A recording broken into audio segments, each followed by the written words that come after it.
Bref, nous sommes le MG du CHHA et voici notre QG. Le CHHA, Centre Hospitalier du Haut-Anjou, c'est où? C'est là, à Château-Gontier en Mayenne. Oui, comme la rivière, qui va rejoindre la Maine en Maine-et-Loire. Car oui, le CHHA, c'est aussi en Maine-et-Loire, au CH de Segré. Et cela fait partie de notre particularité, qui fait que le MG intervient là, là, là ou là. Car nous intervenons dans 19 EHPAD du Sud Mayenne et du Segréen. Heureusement, nous avons notre bolide et des écrans pour la télémédecine. Les demandes en EHPAD concernent souvent les symptômes psychocomportementaux. Car vous le savez bien, le MG est une boîte à outils. Soutien des équipes, réflexion partagée et une bonne dose de créativité. Comme tout EMG, on intervient aussi en intra-hospitalier. Pour des confusions, des dépressions, des dénutritions, pour des chutes, pour ceux qui se crapahutent, pour la iatrogénie, la perte d'autonomie, les peut-il rentrer chez lui, pour les grabataires, les on ne sait plus quoi faire. Vous dites syndrome de glissement ? Vraiment ? Niveau de soins, collégialité, décision partagée, nous sommes des couteaux suisses.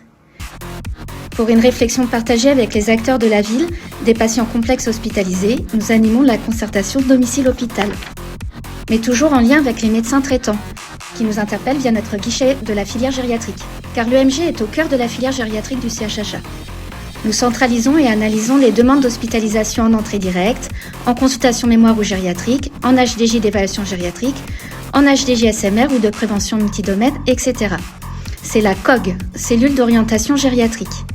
Au fil des fiches de repérage et des avis aux urgences a germé un nouveau projet, une IPA aux urgences, qui serait le trait d'union avec la filière gériatrique. Estelle sera en poste en septembre 2026. Ses missions, ancrer le repérage aux urgences, assurer les évaluations gériatriques en parallèle de l'urgentiste et proposer des actions pour le post-urgence. L'EMG, ce sont aussi des formations. Entre autres, la formation repérage des fragilités pour les soignants du CHHA, mais aussi des EHPAD du secteur. Et de ces formations a germé une idée. Et si on créait une commission gériatrique du CHHA ? Nous y avons formé des soignants correspondants en soins gériatriques dans tous les services accueillant des personnes âgées. Et nous proposons des actions sur le repérage et la prévention de la dépendance iatrogène liée à l'hospitalisation, dont la prise en charge des symptômes psychocomportementaux. Ainsi, nous sommes une petite équipe qui repose sur plusieurs têtes, car nous partageons l'EMG avec d'autres activités. Bref, l'EMG de Château-Gontier est enchanté de participer à cette journée.